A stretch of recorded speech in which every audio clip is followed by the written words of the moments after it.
Жалпы коомчулукка билим берүү тармагындагы көйгөйлөрдү жана маалыматтарды ар дайым жеткирип келген педагог көрсөтүүсү кайрадан түз эфирде, саламатсыздарбы?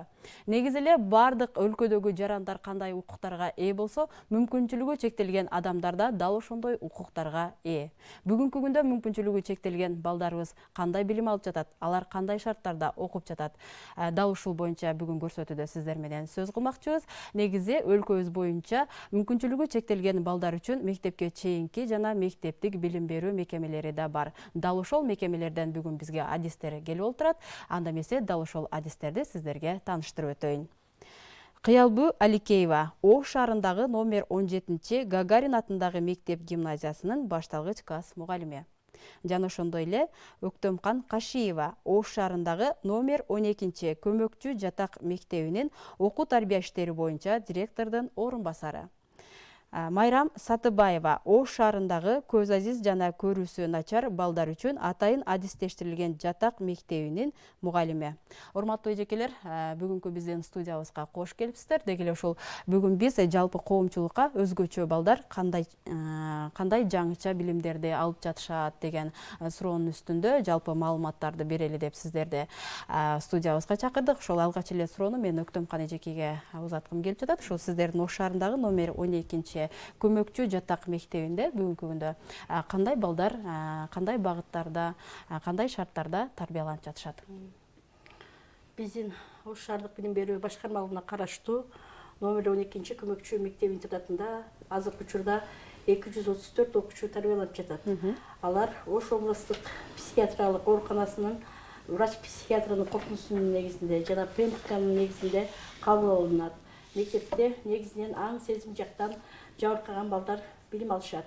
Булардын аң сезимине байланыштуу бизде 9 класска чейин билим алышат жана атайын сабактар өтүлөт. Булардын окуу китептери дагы массовый мектептерден айырмаланып турат. Ушул балдардын өзүнүн өзгөчөлүгүнө, ушул балдардын деңгээлине ылайыкташылып түзүлгөн. Демек, окуу программасы да өздөрүнө ылайыкташылып түзүлгөн. Урматтуу телекөрүүчүлөр, эсиңиздерге сала кетели, биздин көрсөтүү түз эфирде уланып жатат. Андыктан сиздер бүгүнкү биздин теманын алкагында суроо сунуш пикирлериңиздер болсо, анда түз байланышка чыксаңыздар болот. Ал үчүн 03222 коду менен 72105 телефону түз байланыштар үчүн иштеп жатат. Ал эми эгер сиз WhatsApp колдонуучусу болсоңуз, анда 0550 коду менен 288176 номерине өзүңүздүн SMS билдирүүлөрүңүздөрдү жөнөтсөңүздөр болот. Андан сырткары Facebook тиркемесинде дагы Билим Илим каналынын баракчасында түз алып берүү болуп жатат. Ошол жерде дагы өзүңүздүн суроо сунуш пикирлериңиздерди комментарий аркылуу калтырып кетсеңиздер, сөзсүз түрдө бүгүнкү биздин студиябызга келген адистер сиздердин суроолоруңуздарга жооп бермекчи. Кийинки суроону мен Майрам эжеке сизге узатайын. Негизи эле ушул көзү азиздер жана начар көргөн балдардын мектебинде бүгүнкү күндө канча бала тарбияланып жатат? Алар кандай шартта билим алып жатышат? Саламатсыздарбы? Мен Ош шаарында көзү азиз жана көзү начар көргөн балдар мектеп интернатында иштейм. Ал жерде 107 окуучу бар. 1-класстан 11-класска чейин окутабыз. Кадимкидей эле эртемен саат 8:30 1-ге чейин сабак болот. Андан кийин бирден саат 7-ге чейин күндүзгү воспитательди өткөзүп беребиз. 7-ден баштап эртеменки саат 8:30 чейин түнкү воспитатель. Биздер окуучуларды жөнөкөй эң калтырбайбыз. Окуудан тышкары кружоктор болот. Анда воспитательный сааттарды өтөбүз, аябай кызыктуу. Себеби биздин балдар мүмкүнчүлүгү чектелген балдар болгонуна байланыштуу көбүрөөк музыкага жакшылыгы бар да. Ырдашат, сабактан тышкаркы сабактарды өтөбүз, кружоктор бизде көбүнчө эле англис кружоктор сабактан тышкары болот. Юнистер келип бизге сабак өтөт, балдар менен байланыш аябай жакшы болгондуктан биздин балдар англис тилине көбүрөөк басым жасап, Америкага чейин барып келип атышат, олимпиаданы жеңишип. Азыркы күндө дагы биздин бир окуучубуз Америкада 11-класста окуп атат. Кудай кааласа, жыйынтыгы менен жакшылап келишет. Учурда 107 баланы тарбиялап окутуп жатабыз деп айттыңыз да, эжеке. Негизи сиздердин мектеп канча баланы алып, батырып, аны окутууга мүмкүнчүлүгү бар? Биздин балдарда азыр 107 бала бар. Шарты толук баарына жетиштүү. 3 группа кыздар, 3 группа балдар, ар биринин өзүнчө группалары бөлгөнбүз. Жаш мүмкүнчүлүгүнө карапчы. Жаш өзгөчөлүгүнө карап да бөлүнөт? Өзгөчөлүгүнө карап бөлүнөт да. Жаш өзгөчөлүгүнө бала бөлүнөт. Бардыгы ар биринин өзүнүн бири-бирине неме кылбайт. эмне дейбиз, каршылык көрсөтүшпөйт да. Барды жакшынакай өзүнүн сабактарын окуп, анан бири-бирине биздики эмнеден башка окуучулардан айырмасы жогорку класс неме, башка мектептерден, общий мектептерден айырмачы. Бири-бирине өтө боорукер балдарыбызчы, өтө жардам берип, чоң окуучулар кичине балдарга жардам берип, жетелеп, билбегенин билдирип, 3 маал, 4 маал тамак беребиз. Тамагы да аябай жакшы. Ушул мүмкүнчүлүктөн пайдаланып биздин мектептин директоруна ыраазычылык билдирип койсом болот да. Айгүл Мамажанова бул бир эле мугалимдерге, воспитательдерге эмес, окуучуларга ар биринин жеке мүмкүнчүлүгүн, ар биринин турмушуна, шартына ар бири менен сүйлөшүп ошого карата мамиле жасайт. Эң сонун маалыматтар. Негизи эле ушул мүмкүнчүлүгү чектелген өзгөчө балдар үчүн ушул биздин билим берүү жана илим министрлиги тарабынан инклюзивдик окуу долбоору да ишке ашып келет да. Дал ушул долбоордун негизинде Ош шаарында номер 17 Гагарин атындагы мектеп гимназиясы ушул долбоорду ишке ашыруучу болуп каралган. Эжеке айтып өтсөңүз, ушул бүгүнкү күндө сиздерде ушул инклюзивдик окуу долбоорунун алкагында канча бала окуп жатат, алардын жетишүүсү кандай болуп жатат, сиздерде окутуу кандай болуп жатат, ошол боюнча кенен маалымат берсеңиз. Саламатсыздарбы? Мен Ош шаарындагы номер 17 Юрий Алексеевич Гагарин атындагы мектеп гимназиясында эмгектенем. Биздин мектеп пилоттук, ошо инклюзивдик окутуу боюнча пилоттук мектептердин катарына кошулгандан кийин бизге атайын адистер келип окутту, мугалимдерди. Ошол ЮНИСЕФтин атайын бизге берилген пособиялары, колдонмолору аркылуу тесттик баалоолорду жүргүзүп, ошол инклюзивдик окутуунун негизиндеги балдарды аныктап алабыз дагы, ошол балдарды биз окута баштадык. Бул тесттик баалоо деген бул ошо атайын окуу көндүмдөрүн аныктоо. Мындайча айтканда, дифференцияланган окутуунун ыкмаларын колдонуу менен ошо 5 пунктта тыбыштык таануу, алфавитти билүү, шар окуу, сөз байлыгы, окуганын түшүнүү деген ушу 5 пункттун негизинде балдарды аныктап алабыз дагы, ошонун негизинде балдарды окутабыз. Сизге суроодо эжеке, негизи ушул башталгыч класс мугалим экенсиз. Башталгыч класста ошо окуучуларды кабыл алып жатканда эле атайын бир өзгөчө балдар дейли, мүмкүнчүлүгү чектелген өзгөчө балдарды кандай сиздерге кандай багытта алып келишет, же атайын аны тастыктаган бир диагноз коюлган документтери менен келишеби? Аны ошол балдарга кошуп окутканда ал бала жетишип кете алабы, кадимки балдар сыяктуу? Кандай болот ушул жагы? Биздин тажрыйбабызда, мисалы, бул инклюзия, бул өзү эле айтып турбайбы, француз тилинен алынганда кошуу дегенди түшүндүрөт. Инклюзивдик билим берүүдө атайын муктаждыгы же майыптуулугу бар окуучуну гана окутпастан, ал жерде баланын гендик, улуттук, тил айырмачылыгы, динине, ден соолугунун абалына карабастан, бул жерде мындай ыйгарымдуу же болбосо коопсуз, бул жерде сапаттуу билим берүү керектиги аныкталат да. Көбүнчө азыр биздин мектепте 480 сааттык наристе программасы ар бир мектепте киргизилген. Ошонун негизинде балдарды баягы тесттик баалоолорду жүргүзүү менен ар бир класс жетекчи аныктайт. Эң сонун маалыматтар. Урматтуу телекөрүүчүлөр, эгерде бүгүнкү биздин сүйлөшүп жаткан темабыз өзгөчө балдарга жаңыча билим берүү деген теманын алкагында сиздердин суроолоруңуздар болсо, анда экранда чыгып турган телефон номерлерине байланышып, сөзсүз түрдө өзүңүздөр түз байланышка же СМС билдирүүңүздөрдү калтырып кетсеңиздер, бүгүн биздин студиябыздагы адистер сиздердин суроолоруңуздарга жооп бермекчи. Мынакей жогоруда эжеке инклюзивдүү окуу боюнча бир аз маалымат берип сүйлөшүп өткеттик да. Ушул көп жылдан бери тажрыйбада ушул балдарды окутуп келген адис катары, сиз ушул инклюзивдүү окуу долбоорун колдойт белеңиз, ошолдон ушул атайын бир өзгөчө балдар дейли, ушул өзгөчө балдар жетиштүү деңгээлде кадимки балдардай билим ала алышабы, анын жыйынтыгы болобу, кандай ойлойсуз? Эми инклюзивдүү билим берүү дагы биздин өлкөдө жайылып бара жатат. Алгачкы кадамдар башталып жатат азыр. Мына пилоттук деп атайын ачылды. Эми ушул кадамдарды дагы уланта берсек, ошол балдар менен иштөөчү адистерди көбүрөөк даярдасак, мына педагогикалык окуу жайларда ушул атайын ушул балдарды ушул атайын сабактарды киргизүүгө зарылчылыгы туулуп жатат да. Ушул инклюзивдик билим берүүдө ошол мугалим дагы баягы общеобразовательный жалпы билим берүүчү мектептерде ошол балдарды көрүп, ошол балдар боюнча маалымат болсо жакшы болот эле деп ойлойм. Бизге WhatsApp колдонуучубуз өзүнүн суроосун жөнөткөн, суроосун окуп коелу, мүмкүн болсо экөөңүздөр тең эле жооп бересиздер. Саламатсыздарбы? Менин баламын мүмкүнчүлүгү чектелген. Мектепке кайсы убакытта кабыл алат? Балам 9 жашта. Кантип байланышып, кайсы жерге кайрылып баламы окута аламын дейт. Биз ал суроону эми баягы билип туруп диагнозун билишибиз керек да. Биздин мектепте жалаң көз боюнча проблема. Начар көрөт, баягы көрбөй калган балдарыбыз бар, такыр көрбөгөндөрчү. Бизде мектепте интернатта дайыма кабыл алат, 1-класстан 11-класска чейин. Эгер бизге байланыштуу болсо, көз боюнчасы биздин мектепке келе бергиле, дайыма эшик ачык. Мүмкүн болсо, дарегин айтып койсоңуз. Кулатов 1-1 деген Западный. Эжеке, башка жагынан мүмкүнчүлүгү чектелсе, сиздерге келип жайгашууга мүмкүнчүлүгү барбы? Эми мындай педагогика, атайын педагогика атайын бөлүнөт да. Олигофрена педагогика бул аң сезим жактан жабыркаган балдардыкы. Тифлопедагогика көз азиздердики. Сурда педагогика бул кулагы жакшы укпаган балдардыкы. Ошол 3 педагогикадан ошо бала кайсысына кирет. Ал үчүн бул атайын врачка барыш керек. Ошо врачтан жолдомо алыш керек. Бул жерде ошо невропатолог, психиатр врачтар бар. Ошолордун жолдомосунун негизинде ошолор кайсы мектепке жолдомо берсе, биз кабыл алууга даярбыз. Демек, жолдомонун негизинде кабыл алынат. Кошумчалап өтсөңүз болот. Ошол баланын майыптуулугунун жеңил түрү болсо, бул инклюзивдик билим берүүнүн бир бөлүгү боло алат.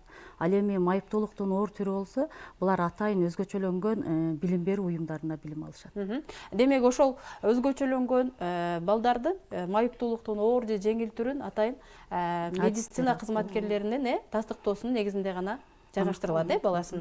Демек, биздин телекөрүүчүбүз өзүнө жетиштүү деңгээлде жоопту ала алды деген үмүттөбүз. Майрамкан эжеке, сизге кайрылсам, негизи эле ушул жогоруда айттыңыздар, биз сөзсүз ушул көз жагынан кандайдыр бир көйгөйлөрү бар, балдарды окутууга алабыз депчи.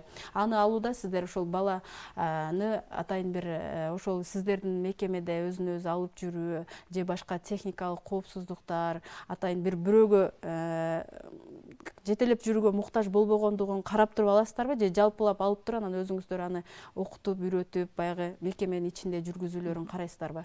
Эгерде бизге врач биздин немалар болсо, көз боюнча проблема болсо, врачтар бизге текшерүү өткөзүп беришет. Врачыбыз бар, медсестрасыбыз бар. Барды өз күнүгө ошол жерде мектепте окуучулар менен бирге болот. Окуучулардын кандай шарты бар, кайсы оор боюнча бүт баарын диагноз боюнча коюп беришет. Ошол боюнча бизде логопеддер иштейт, мугалимдер, психологдор бар. Ар бир ошолор дагы бир сыйра жекече окуучулар менен кабыл алып, анан ошол боюнча бизге багыттап айтып беришет да. Бүгүнкү күндө мынакей коом өнүгүп атат, заман өнүгүп жатат. Аны менен бирге ушул билим берүү, технология, замандашуу тынбай өнүгүп жаткан мезгилде. Ошо менен бирге ушул мүмкүнчүлүгү чектелген балдар үчүн да атайын бир жаңыча ыкмалар иштелип чыктыбы? Алардын бир китептериндеби, окуу программаларындабы жаңыча ыкмалар барбы эжеке? Бүгүнкү күндө кандай жаңыча ыкмалар менен окутуп жатасыздар? Өктөмкан эжеке, мүмкүн болсо сиз жооп берсеңиз. Эми бүгүнкү күндө азыр мектепке ошол аң сезим жактан жабыркаган балдардын оор түрү да бар, жеңил түрү да бар. Анан кийин ушул биздин ушул атайын окуу программасын өздөштүрө албаган балдарыбыз да кезип атат да. Азыркы учурда тилекке каршы мындай окуучулардын саны көбөйүүдө жыл сайынчы. Анан кийин биздин окуу куралдарыбыз ушу Россия Федерациясы тарабынан иштелип чыккан окуу куралдар. Көпчүлүк окуу куралдарыбыз эски. Анан ушу мен сунуштайт элем, ушу балдар үчүн ушул атайын бир ушул кыргызча окуу куралдары чыкса дагы абдан жеңил болмок да. Себеби алар өздөрүнүн эне тилинде дагы жакшы сүйлөй албайт, өздөрүнүн эне тилинде дагы сөз байлыгы кыска. Анан кийин биз мектеп орус тилинде жүргүзүлөт, бирок биз эки тилде өтүүгө мажбурбуз. Себеби бала түшүнбөй калат. Ошо балага жеткиликтүү болуш үчүн эки тилде сабак өтөбүз. Анан азыр технологияны колдонуу, инновациялык методдор боюнча албетте биз мектепте да бар. Ар бир класстарда өзүнчө телевизорлор орнотулган, ушундай жаңы ыкмаларды мугалимдер колдонушат сабактарда. Анан кийин ушул диагнозу оор түрдөгү балдар үчүн ушул окутууда бир топ мугалимдерге да кыйынчылык жаратып калат да. Биздин мугалимдер көбүнчө изденүүдө дайыма чыгармачылык менен иштейт. Себеби жыл сайын ар кандай диагноздогу балдар түшөт да. Анан ушул ар бир балага индивидуалдык, жекече, ошо жөндөмүнө жараша мамиле жасай билүү керек. Ошон үчүн ар бир мугалимден бизде бул окуучулар чыгармачылыкты талап кылат. Өзгөчөлүктү талап кылат. Сабактарды биз кайталоонун негизинде түшүндүрөбүз. Бул балдардын ой жүгүртүүсү, эске тутуусу, көңүл буруусу чектелүү болгондуктан бир тема бизде 2 жолу, 3 жолу кайталанып өтүлөт. Кайталоонун негизинде булар ушул өтүлгөн темаларды өздөштүрүп кете алышат да окуучуларыбыз. Эжеке, сурайын дегеним, ушул сиздерге келип катталып окуган балдар ал жаш өзгөчөлүгүнө карап окутулабы же коюлган диагноздун негизинде бөлүнүп окутулабы? Эми бизге келгендер ошо жаш өзгөчөлүгүнө биз карабайбыз. Биз коюлган диагноздорго карайбыз. Анан 6 жаштан алып келип алат. Анан 6 жаштан бала өз алтынча эмес, өзүн тейлей албаган балдарыбыз болот. Аларды биз айтып жөнөтөбүз. Мына бала кичине өзүн тейлеп, мына мектеп режимине көнө турган болсо алып келе бериңиз дейбиз. 8 жаштан, 10 жаштан да болсо кабыл ала беребиз 1-класскачы. Бизде ал жактан чектелүү эмес. Себеби балдар заң сезим жактан жабыркаган, көпчүлүк балдар өзүн өзү тейлей албаган окуучуларыбыз келип калат. Эң сонун маалыматтар менен бөлүштүрүңүз. Негизи эле ушул 1000 уккандан 1 көргөн дейт. Дал ушул сиздин окуучуларды окутуу процессине да катышып тартып келген элек. Келиңиздер анда дал ушул биздин өзгөчө балдар кантип окушат, алар билимди кантип алышат, дал ошол боюнча сюжетке кезекти берсек.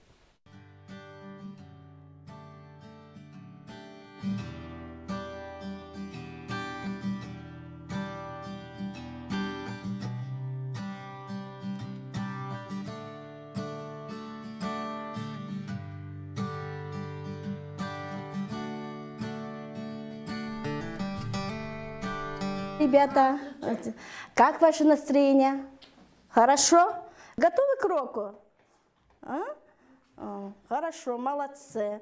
Так, с вами вот на моем уроке будем делать артикуляционно-дыхательные упражнения с органами артикуляции.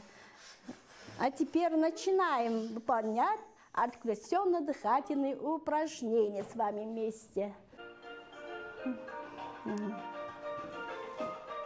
Так, внимательно посмотрим, обращаем внимание в выполнении.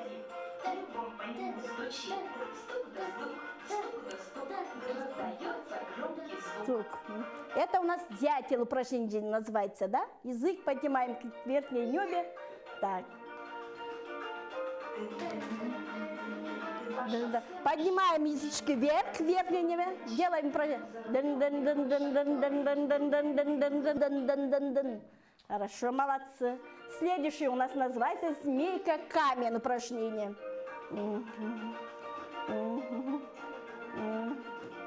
Посмотрим внимательно, выполняем упражнение.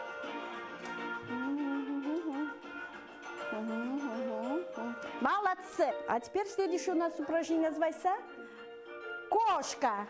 Сердитая кошка. Заборчик делаем упражнение.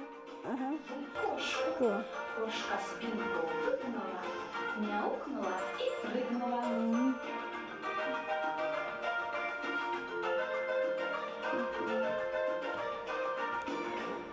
Нам дает возможности для развития речи, да? С вами делаем постоянно на уроке. Делаем, ну как, кулак, ребро, ладонь. Еще раз, кулак, ребро, ладонь. Еще раз, кулак, ребро, ладонь. Хорошо, молодцы. 2, 3, 4. 1, 2, 3, 4. А теперь наши пальцы все открываем. Закрыли пальцы. Открыли пальцы. Закрыли пальцы. Молодцы, ребята. Круглый зонт. Зонтторду специально обрабатываем, спиртмен обработка жасайбыз. Анан кийин бул ушу балдардын постановка звук койгонго жакшы жардамдарды берет. Тил көбүнчө үсүңкү тиштин артында болот. Д тыбышынын жардамы менен биз д тыбышын бала сүйлөйт. Биз бул зонттун жардамы менен нары бери кыймыл жасайбыз. Ошондо бизде р звук угулат. Башын көтөрбөй гана, тилин көтөрбөй. Мына жерге койчу. Д. Анда түшүрбөй кызым тилиңи. Д. Дагы. Хорошо, бул ушундай көп эмгекти талап кылат. Эми биздин балдар таанып билүү процесстери ар кандай болгондуктан бизде бул 1 жылга дагы 2-3 айга да созулуп кетет бир тыбышты коюучу.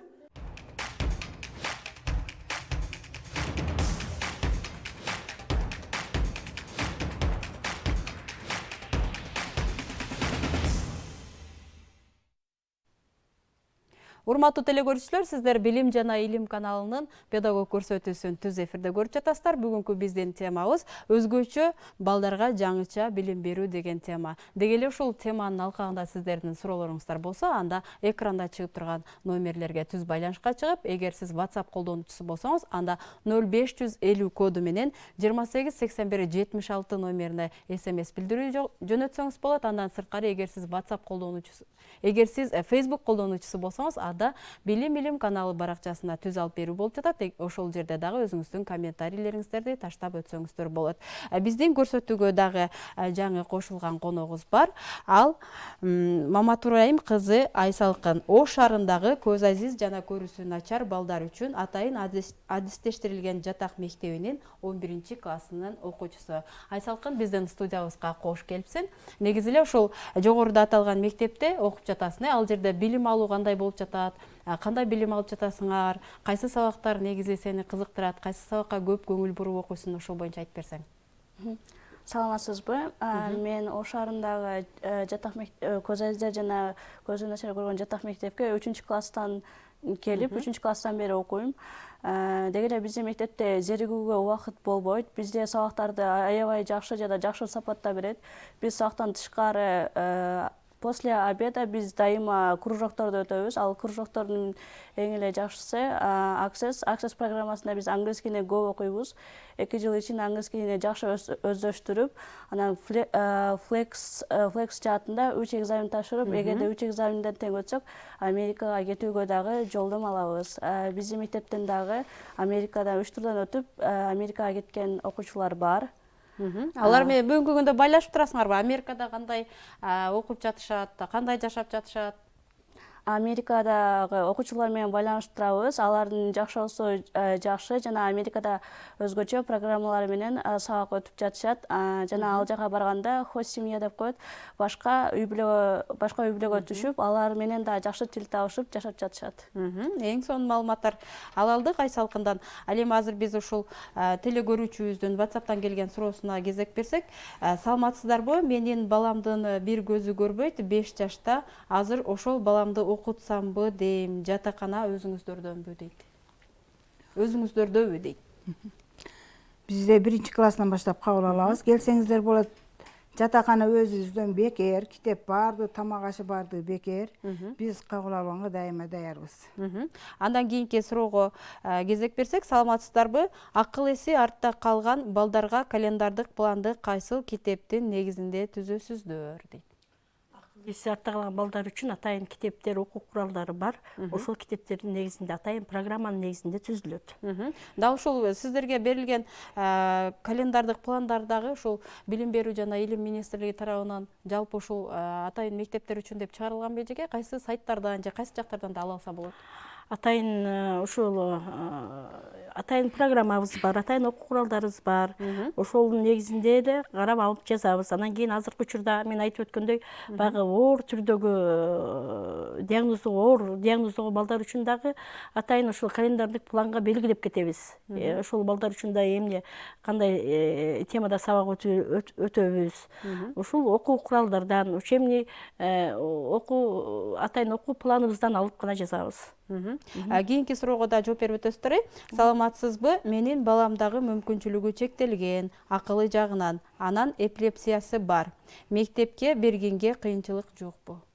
Эми биз эпилепсиясы бар балдар үчүн атайын инструкция бар. Ал инструкцияда эпилепсиясы бар балдар үй шартында окутулат. Ошол үй шартында программа менен окутулат ал бала. Кийинки суроого жооп берип коесуз. Саламатсызбы? Менин 9 жашта балам бар, сүйлөй албайт, алып барсам болобу? Эми 9 жаштагы баласы биринчи кандай угуусу кандай экен, атайын обследованиеден өтүш керек да. 9 жаштагы баласы угуусу кандай, невропатологдун обследованиеден өтүш керек. Анан ошол келип бизге кайрылса болот, биз кеңеш беребиз. Мүмкүн болсо сиздердин дарегиңиздерди айтып койсоңуз. Биз Массалиевия проспекти 14А. Ориентир Аэропак магазини бар, ошонун артында жайгашканбыз. Айтып өтсөңүз, негизи эле Майрам эжеке, биз негизи ушул балдар сиздерде каникул убагына чыкканга чейин сиздердин көзөмөлүңүздөрдө күн түнү буларга ата энесиндей мээрим төгүп карайт экенсиздер да. Бул балдар үчүн атайын ушул санитардык, медициналык көзөмөл болуп турабы, болсо кандай каралат, аны кимдер тарабынан жүргүзүлөт, алардын тамак аштарына кандай көзөмөл, ушул боюнча кенен маалымат берсеңиз. Биздин балдарыбызга тамак аштары жана эле айтып өттүм, бир күнү 4 маал тамак аш берилет. Тамак аябай жакшы бизде. Бул жерде дагы бир деле айтып кетким келет, баягы мектеп жетекчисинчи. Ар бир окуучулардын ичкен тамактарын зерикпестен келип текшерип, өзү контролдук кылып турат. Ошондуктан тамагы жакшы, шарты жакшы дейм. Анан врач отдельный бизде бар. Детский врачтар бар, көз боюнча врачтар бар. Анан медсестралар кечинде балдар жатканга чейин биз менен бирге болот, балдар менен. Демек аларды күнү бою текшерип алып турушат. Сиздердин мектепте кандай каралган? Биздин мектепте 40 окуучуга ылайыкташылган жатакана бар. Алардын тамак ашы. Демек 234 окуучудан 40 окуучуга жатып окуганга мүмкүнчүлүгү бар. Атайын медицина кызматкерлери эмгектенет. Бизде медайым бар. Ошол медайым тарабынан атайын меню түзүлөт. Ошо медайымдын жүргүзгөн иштерин биздин жетекчибиз Сулайманова Гүлшара Токтосуновна көзөмөлдөп турат. Андан соң врач педиатрыбыз бар. Ошол мектептеги санитардык абалдын сакталышы, тамак аштын санитардык абалынын сакталышы боюнча биздин ошо директорубуз, завуч, ошол медайым, мед кызматкерлери болуп биргеликте текшерүү жүргүзүп турабыз. Ушу санитардык абал, Ош шаардык санэпидстанциянын кызматкерлери дагы келип көзөмөлгө алып турушат. Эң сонун Айсалкынга кайрылгым келип жатат. Айсалкын, мынакей быйыл сен бүтүрүүчү класс экенсиз, бүтүрүүчү класста буюрса бир жакшы кесиптин ээси болому деп ар бир бүтүрүүчү кыялданат. Кайсы кесиптин ээси болоюн деп турасыз? Буюрса окууну бүтсөңүз алдыда кандай жеке пландарыңыз бар? Мен мектепти бүтүп, ортодон жакшы жана мындай жогору бал алып, IT программист болгум келет. Себеби IT компаниясы мүмкүнчүлүгү чектелген балдарды эч кандай кыйынчылыгы жок алат. Жана бирдекени компьютерде чукулоо, мындай программирование мага аябай жагат. Мына ушул Айсалкындын жообунан кийин сиздерге кайрылгым келип атат да.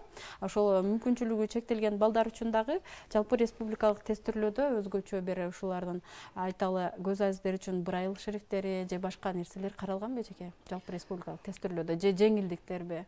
Бизде мына республикалык тесттерде сөзсүз түрдө жеңилдик болот да. Себеби бизде көбүнчө эле брайльский балдар болот. Аларга отдельно өзүнчө программа түзүш керек. Алар неме өзүнчө бир жекече жазып даярдап, баягы белетте бүт бар тесттерди жазып бериш керек да. Анан биздин балдар башка балдардан айырмасы убакыт бизге көбүрөөк кетет да. Убакыт кетет, ошондуктан буларды өзүнчө отдельный бөлүнөт. Андай общий немеге киргизе албайбыз, балдар кошо албайбыз. Бүгүнкү күндө Айсалкын силерге ушул жалпы республикалык тестирлөөгө даярдоодо атайын бир окутуулар жүрүп жатабы, кандай даярданып жатасыңар? Айталы деген жалпы республикалык тестирлөөдө окуу программасында жок суроолор да кездешет деп айтып келишет да. Ушул боюнча кандай даярдыктар болуп атат? Бизде алгебра, русский, кыргыз тилин берген эжекелерибиз бизде өзүнүн китептерин алып келип, жана 5-тен 11 класска чейинки китептерди кайталап, жакшы даярдап жатат. Бизде WhatsApp'тан телекөрүүчүбүз өзүнүн суроосун узаткан, мүмкүн болсо жооп берип коесуздар. Саламатсыздарбы? Өзгөчө балдар айыл жеринде өзгөчө балдар үчүн айыл жеринде ушундай мектептер жок, окуй албай келишет. Ушуларга кандай карайсыздар дейт. Мен мындай демекчимин да, айыл жергесинде көбүнчө эле баягы жаңылыктарды, телевизор, аяк-буяк немелер көп укпагандыгына байланыштуу көп жерде калып кетишет да. Биз мурда мындай кылчу элек.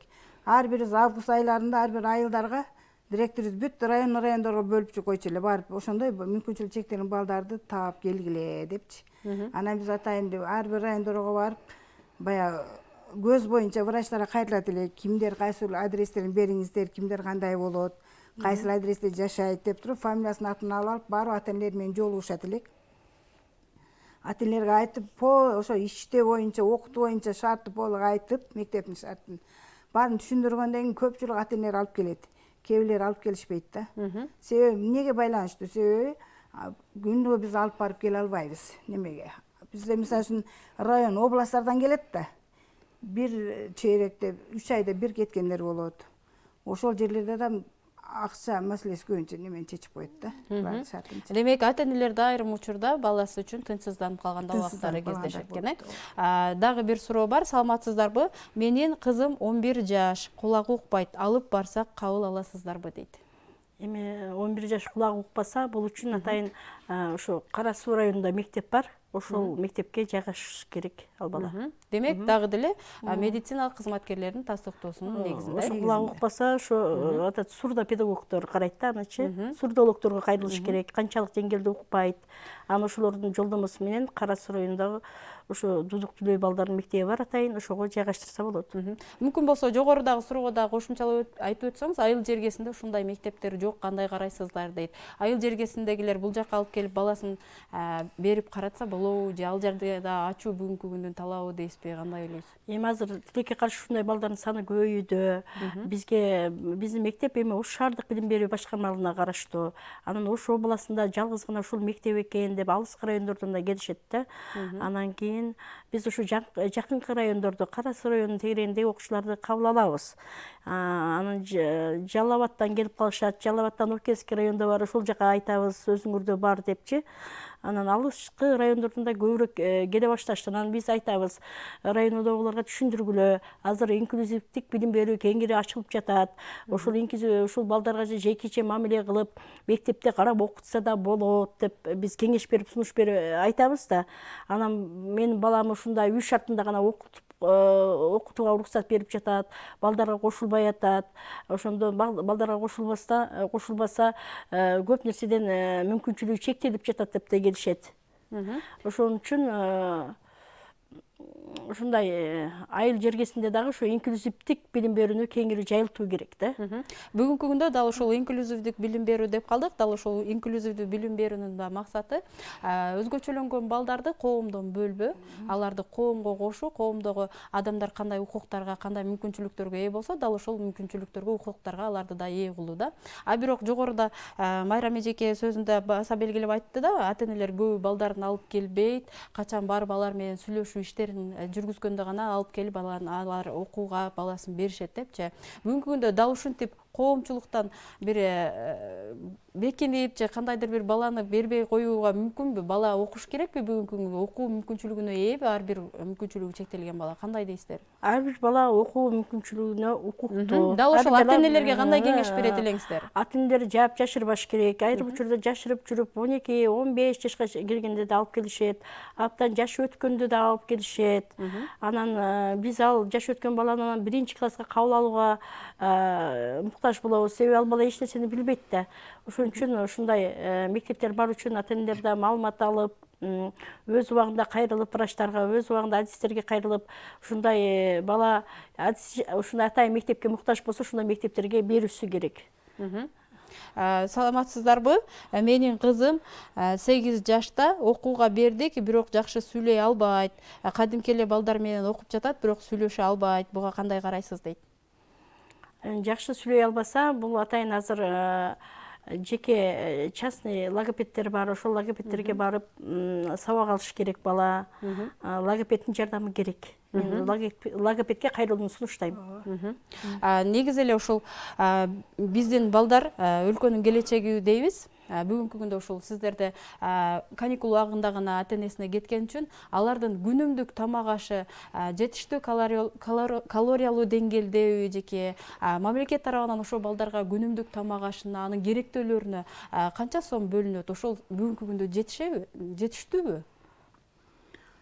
Менин оюм боюнча азыркы бөлүнгөн эмелер бүгүнкү күнгө балдарга аздык кылат деп ойлойм да. Канча бөлүнөт бир балага күнүмдүк керектөөсү үчүн, тамак ашы жана башка керектөөлөрүнө? Биз ошо эртең менен эртең мененки тамакты беребиз, обедти беребиз, полник беребиз, кечки тамакты беребиз. Биздин тамактар жетиштүү эле, жакшы эле. Бирок дагы да кичине мүмкүнчүлүк болсо, немеден жогору жактан кайрылып кетет эле, ошондой мүмкүнчүлүк чектеген балдарга айрыкча жатак мектептерге жакшылап көңүл буруп, дагы бир кичинчерээк кошумчалап берсе деген ойдобуз. Дагы бир суроо, мүмкүн болсо экөөңүздөр тең жооп берсеңиздер болот, кыскача. Мынакей окуу билим алып, ушул орто окуу жайын бүткөндөн кийин кандай мүмкүнчүлүктөргө ээ болот дал ушул балдар? Ошону менен кошо эле атайын олимпиадалык жана башка сынактарга да катышуу мүмкүнчүлүгүнө ээби бүгүнкү күндө ушул өзгөчө балдар? Мисалы үчүн мен айтып өтсөм, биздин мектептен бир эле ушул сабак менен гана чектелип калбастан, кружоктор болуп атат дейбиз. Бизге олимпиадага катышат мүмкүнчүлүгү чектелген балдар үчүн атайын олимпиадалар болот. Сүрөт боюнча конкурстар болот. Бизде сүрөт боюнча конкурстарга катышып алдыңкы орундарды алып келген балдарыбыз бар. Кудайга шүгүр, жакшы. Ал үчүн мактансак болот мектебибиз. Анан ыр боюнча көбүнчө чыгышат. Бизде университетте окуган кыздарыбыз бар. Университетти бүтүрүп массаж кылып, массажный болуп иштеп аткан кыздарыбыз бар. Музыканийда университетте окуган кыздарыбыз бар. Бизде көбүнчө брайский да. Брайский онду дагы кошумчалап кетейин. Мына жанагы мүмкүнчүлүгү чектелген балдар деп кайрылып атпайбызбы? Бизде көз боюнча чектелгендиктен сөзсүз түрдө бизге жашы жогору болуп калса деле, мисалы 10 жашка келгенде бизге алып келип калышат да. Менин балдарым көрсө ушул жерде окуш керек экен, общий жалпы мектепте окуй албай атат депчи. Ошону сөзсүз түрдө биз буякта мына өкмөт эжек айткандай эле биринчи класстан кабыл алууга муктажбыз да. Себеби дегенде булай брайский тамгалар билбейт да. Ар бир брайский тамгаларды ар бирин келгенде үйрөтүп, анан ошол интернаттын ичинде, мектептин ичинде басып турганды, демек жөнөкөйдөн таталга чейин баарын үйрөтүп алып, андан кийин качан гана өзү макул неме болгондо анын жашына карап кошуп койсок. Биздин убактыбыз чектелип баратат, ошондуктан сиздерге кыска нуска эркин микрофон сунайын. Келиңиздер, өзүңүздөр жалпы коомчулукка өзүңүздөрдүн жеке пикириңиздерди, анын үстүнө ушул мүмкүнчүлүгү чектелген ата-энелерге дагы, балдардын ата-энелерине дагы кайрылып өтсөңүздөр болот. Кыскача кайрылып өтөсүздөр, Эми ушул бала мүмкүнчүлүгү чектелген деп эле кол кошуруп отурбаш керек. Ата-энеде дайыма ушу мугалимдер менен атабай тыгыз байланышта болуп, аракет кылып, жакшылап иштесе, сөзсүз ошол жакшылап иштеген ата-эненин баласында жылыштар болот, келечеги болот. Мен муну ишендирип кете алам. Ушундай келечектен эч качан үмүт үзбөш керек. Мен ата-энелерге кайрылып кетет элем. Балам ушундай болуп жаралып калды. Бул Кудайдан деп отура бербестен, баласын мүмкүнчүлүгү карап, кайсы жакка кандай шарты бар, кайсы музыкагабы, сүрөткөбү, кандай неме болсо, ошого карата врачтар апарып текшертип туруп, ошол мектептерди издеп таап, аракет кылып, ошол мектепке кошконго аракет кылыш керек. Себеби биздин балдар сөзсүз түрдө мүмкүнчүлүгү чектеген балдар окубаш керек, мындай кылыш керек деген неме жок биздечи. Ошондуктан биздин мектепте жакшы мына Улан Осмонов жүрөт, жакшынакай ырдап биздин мектептен бүттү. Бишкектен мына Бекешев, Дастан Бекешев мына жогорку кеңешке чейин жетип атат депутаттар. Ата-энелерге суранып кетебиз, балдарга жакшылап көңүл буруп, жакшылап кайрылып, кичине көңүл бурсаңыздар, мугалимдер тарабынан ата-энелер менен бирдекте иштеп, ушундай балдар чыгарууга аракет кылабыз, Кудай кааласа. Айсалкын, сага эркин микрофон, мүмкүн болсо жалпы коомчулукка кайрылабыз, Мен айтып кетерим, жаш балдарды кичинекейинен баштап эле жакшы көңүл буруп, эгерде алардын ден соолугуна көйгөйлөр болсо, мектептерге ишенимдүү беребиш керек. Себеби мектептер ар бир балага өзгөчө көңүл буруп, жана ал мүмкүнчүлүгү чектелген болсо дагы эч кимге муктаж болбой, өзү мындай жакшы жүрө алат да. Эң соң бүгүн биздин студиябызга келип, маалымат бергениңиздер үчүн сиздерге терең ыраазычылык билдиребиз. Урматтуу телекөрүүчүлөр, сиздерден аябагандай көп SMS билдирүүлөр келип жатат. Сөзсүз түрдө бүгүнкү биздин адистерибиз азыр эфирден кийин сиздерге жооп берип кетмекчи. Урматтуу телекөрүүчүлөр, коомдо мүмкүнчүлүгү чектелген балдар деп аларды бөлүп коюуга болбойт. Алар дагы биз сыяктуу укуктарга жана мүмкүнчүлүктөргө ээ. Биз алар менен дайыма биргебиз деген тилекти айтуу менен мен сиздер менен коштошомун.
эфире государственной телерадиокомпании «Альтерновости». В студии для вас работает Юлия Ценко. Здравствуйте. Сейчас коротко о некоторых важных событиях сегодняшнего дня.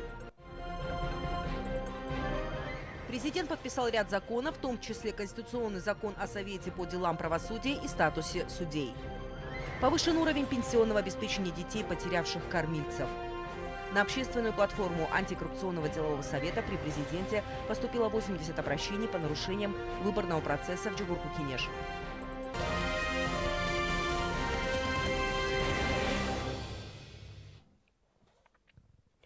Президент подписал Конституционный закон о Совете по делам правосудия. Им определяется статус, порядок формирования, организация и деятельность работы Совета по делам правосудия Кыргызской Республики. Документом предусмотрено, что Совет по делам правосудия является правопреемником Совета по отбору судей с компетенцией. Отметим, что законом изменен количественный состав Совета – 12 членов вместо 9. Формирующиеся из числа судей, составляющих не менее 2/3 его состава, 1/3